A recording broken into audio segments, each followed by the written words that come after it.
I am introduced by the Government of India to refer to the letter dated November 1st, 1963 from the Permanent Representative of Pakistan, and to say that this contains little more than a set of false allegations in regard to the situation prevailing on the ceasefire line in the Indian state of Jammu and Kashmir. Full stop.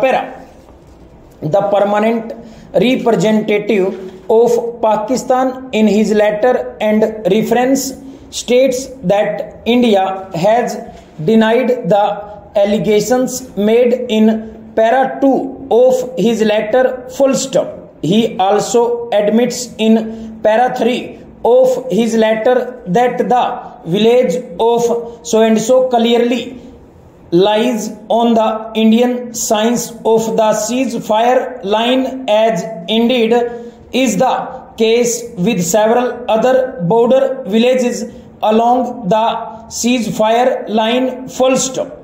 By claiming that some of these villages have been and are being administered by some unlawful body of people whom the Pakistan administered government choose to call the Azad Kashmir government, he admits that either Pakistan has been committing breaches of the ceasefire line in all along and continuously since 1949, or that it is about to commit such a breach this time, perhaps in a more serious manner than in the past. Full stop. The government of Pakistan and earlier publicly declared its adherence to the inviolability of the ceasefire line and had also stated that a crossing of the line by even unarmed civilians would be a breach of the ceasefire agreement. Full stop. The government of Pakistan, it would appear, is now openly repudiating these past Solomon declarations on the subject. Full stop.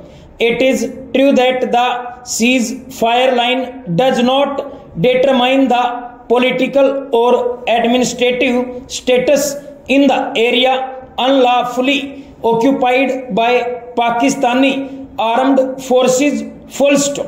The present inequitous and arbitrary division of Kashmir, about which the Pakistan representative complains, is, as the Council is fully aware, solely the result of Pakistan's aggression, which its representative in the earlier stages repeatedly and falsely denied before the Security Council. Until this denial could no longer, he maintained on the arrival of the United Nations Commission on the scene. Full stop. This has been the pattern of conduct of Pakistan ever since it committed aggression against Kashmir in 1947. Full stop.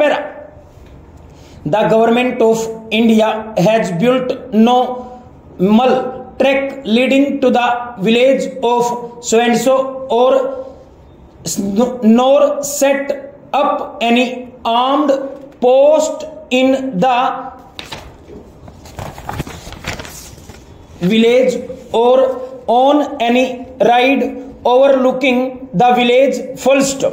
No Indian troops have been concentrated in this area. Full stop. On the contrary, Pakistani troops have been recently deployed in the key areas in the vicinity of this village, and Pakistani aircraft have been seen flying over this area, full stop. The government of India has already denied the Pakistani allegations of the so-called so-and-so evictions of Muslims, full stop.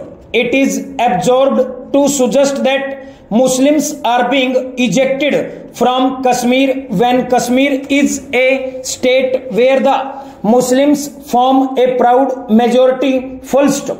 The United Nations observers are stationed brought Pakistan's voluntary of the ceasefire agreement to their notice, and they have full confidence that the United Nations observers will duly ascertain the facts, full stop.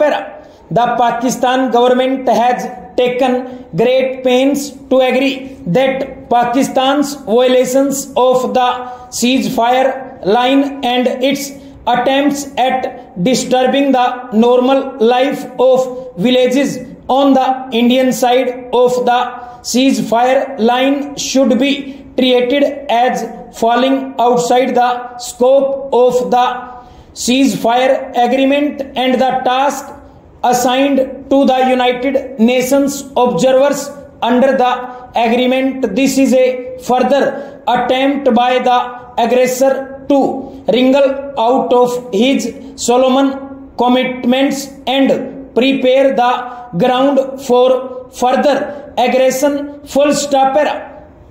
On the 7th of May last, I made a statement in this House in which referred to the joint talks on Kashmir and other related matters between India and Pakistan, which had then still not concluded, full stop.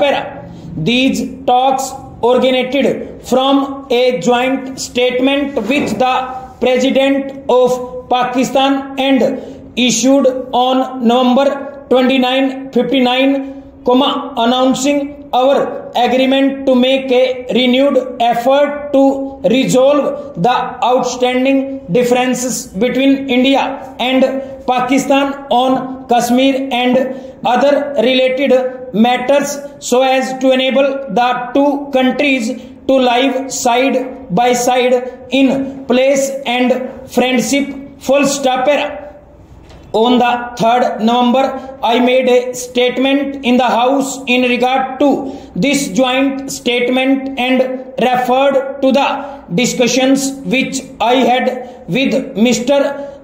So-and-so Minister for Commonwealth Relations of United Kingdom and Mr. So-and-so Assistant Secretary of State of United States, full stop. In pursuance of the joint statement, our delegation led by Sardar Savaran Singh, Minister of Railways, participated in 6 rounds of talks, full stop. In all these 6 talks spread over nearly 5 months, Pakistan showed not readiness to discuss anything apart from Kashmir, full stop. As I have stated on many occasions previously, full stop, it has always been and continues to be India's policy to seek friendly and cooperative relations with Pakistan, full stop.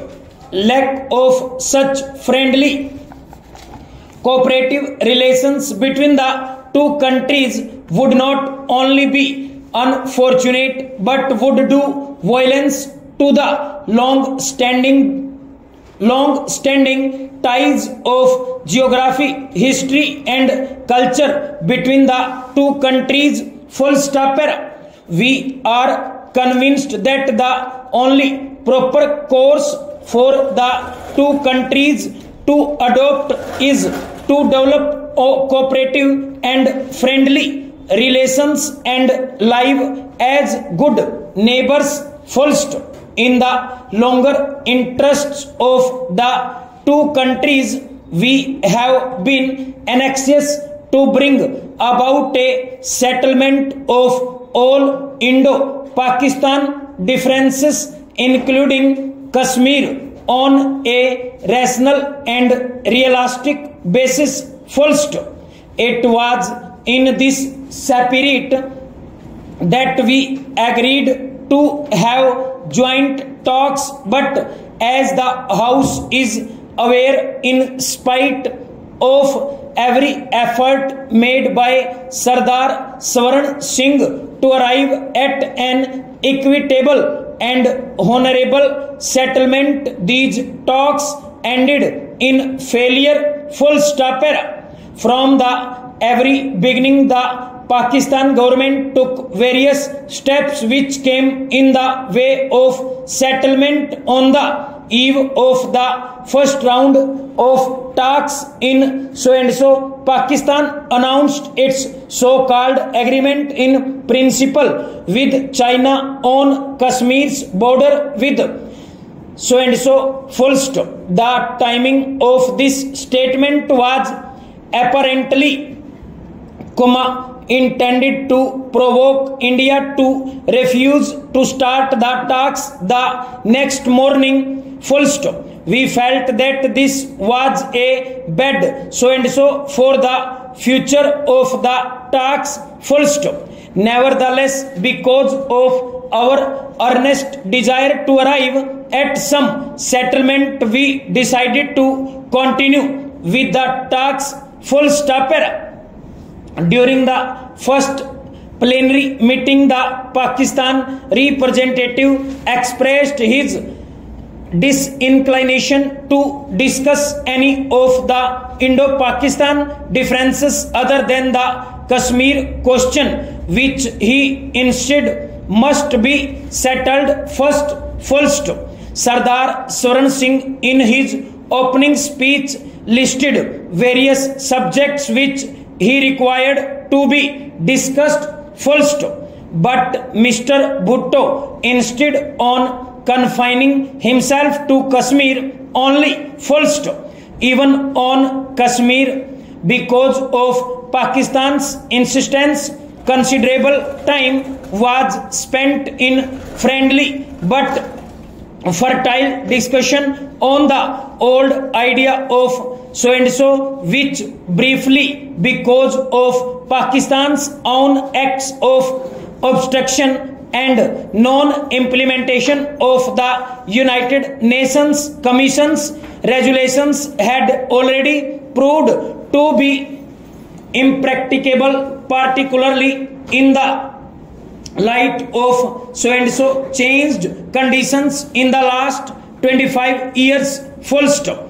This was followed by the Sino-Pakistan agreement, under which Pakistan gave away as much as about 2,000 square miles of our territory to China. Full stop. The fact that this was done in the course of our talks indicated how little importance Pakistan attached to our talks. Full stop.